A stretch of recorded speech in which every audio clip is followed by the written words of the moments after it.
In the last round of the console wars, we compared the CPUs, and the PS3 cell processor came out on top. After 4 rounds, the score is 2-1 for the PlayStation 3, and this time around, we'll be taking an in-depth look comparing the GPUs. This is going to be the single most technical round in this series of videos, so put on your thinking caps and get ready for some heavyweight game console action. It's LP from Techno Buffalo, and welcome to the next installment of the Console Wars.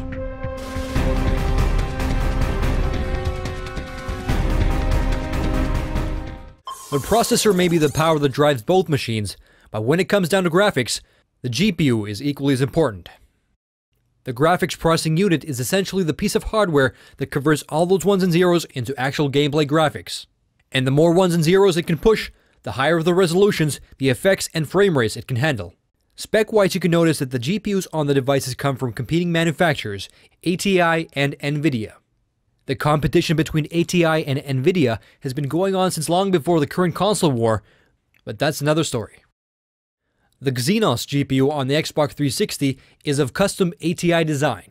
The core is clocked at 500 MHz, and the chip has 48 shader pipelines with a unified shader architecture. Shader architecture is very important when it comes to GPUs.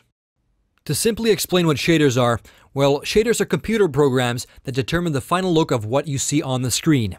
Shaders take rendered 3D objects made out of polygons and make them look more realistic. So shaders turn something looking like this into this. Shaders can be divided into pixel shaders and vertex shaders. Pixel shaders alter lighting, color, and surface of each pixel, and vertex shaders basically connect those pixels together in 3D space. Now, shader pipelines are essentially the highways on which the data travels, and the more lanes on the highway, the less of a chance there is of traffic bottlenecking. So the Xbox 360 GPU has 48 pipelines that can be used for both pixel shader and vertex shader operations. The Exynos GPU on the Xbox 360 was among the first modern GPUs to use unified shader architecture. The PlayStation 3's GPU, the RSX, is also clocked at 500 MHz, but it has dedicated pipelines for different shader operations. 24 pixel shader pipelines and 8 vertex shader pipelines. So basically the Xbox 360 GPU has a bigger shader processing highway with quite a lot more lanes. To make an example, the PS3 cannot get more than 24 pixel pipelines at any given time, while the Xbox 360 GPU can access up to 48 pixel pipelines depending on what's needed. So if there's a bottleneck on the PS3 system, it can probably be located right around these parts. There are some benefits to having dedicated pipelines, but the fact that both graphics card manufacturers have now transitioned over to unified architecture tells a pretty clear story. Unified architecture is clearly the way to go. Less possibility of bottlenecking and overall higher maximum bandwidth. So the Xbox 360's Exynos GPU is superior when it comes down to how many shader operations it's capable of handling, which may be one of the reasons why multi-platform 360 games have better frame rates compared to their PS3 counterparts. But if you guys watched the previous round where I covered CPUs, you may remember that the cell processor could handle vertex calculations, and it can actually decrease the workload of the GPU, which make this comparison even trickier. And obviously, because we don't have any benchmark applications for game consoles, it's impossible to make scientific comparisons here. The Exynos chip is actually divided into 2 GPUs, the main die and the daughter die, which has 10 MB of EDRAM built in. The embedded DRAM has a self-processing memory controller which makes it possible for the Exynos chip to use anti-aliasing and alpha blending without taking a hit to the frame rate. Aliasing is essentially jaggies that occur on diagonal and curved lines. Aliasing is most prominent on lower resolutions, so the lower the resolution you have, the more anti-aliasing you will need. While 720p is considered a high definition, it's in my opinion not a high enough resolution to run without any anti-aliasing. Most of you PC guys can definitely relate. If I look at a game on my 40-inch LCD screen running at 720p without proper anti-aliasing, it's going to be quite rough around the edges. And some of you guys may know that a large amount of games on both consoles are actually running in sub-HD resolutions and upscale to 720p, which makes the need for good anti-aliasing even more necessary. For example, Halo ODST is running at 640p, and Modern Warfare 2 is actually running at a 600p resolution and upscale to 720p. Maybe come next generation of consoles, we'll see all games running at native HD resolutions, but not this time around.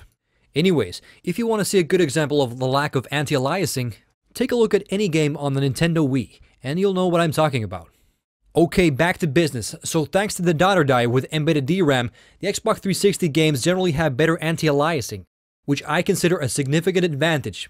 I myself have a 40-inch screen which I look at from a fairly short distance. And when comparing the same games on the competing consoles, the graphics on the 360 stand out as cleaner and sharper because the diagonal and curved lines are cleaner and less jagged.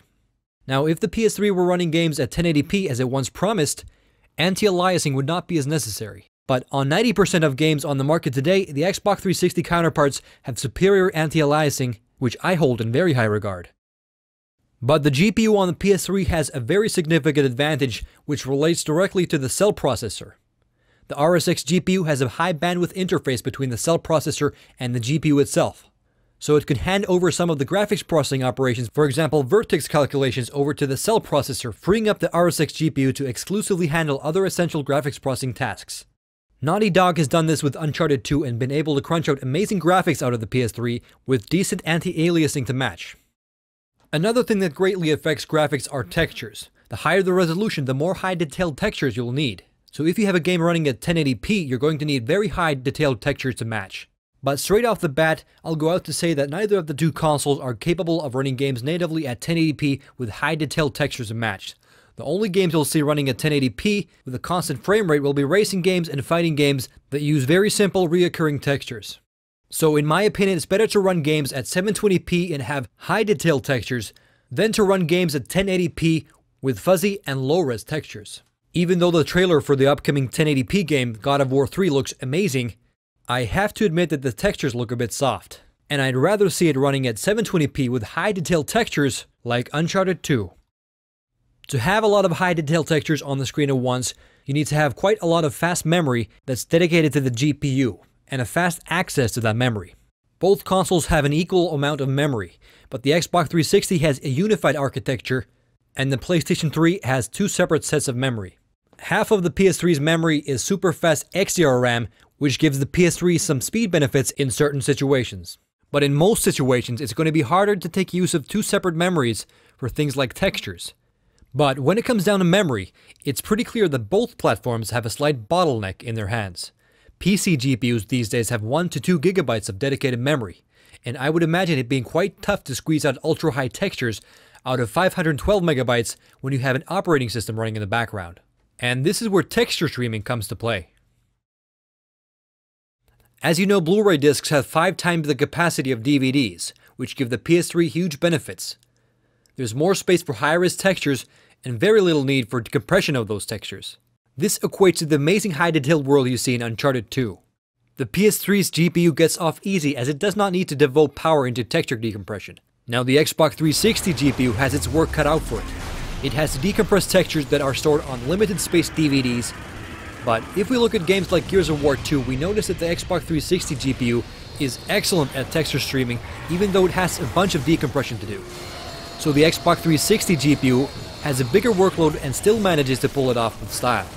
So even though it may be possible to run higher resolution textures on the PS3 than the Xbox 360, it's mostly thanks to Blu-ray and the cell processor, not the GPU. But in any case, all the evidence points to the PS3's GPU being a bit weaker than the Xenos on the Xbox 360. The essentially free 4x multi-sample anti-aliasing on the Xenos definitely tips the scales pretty fast for the Xbox 360.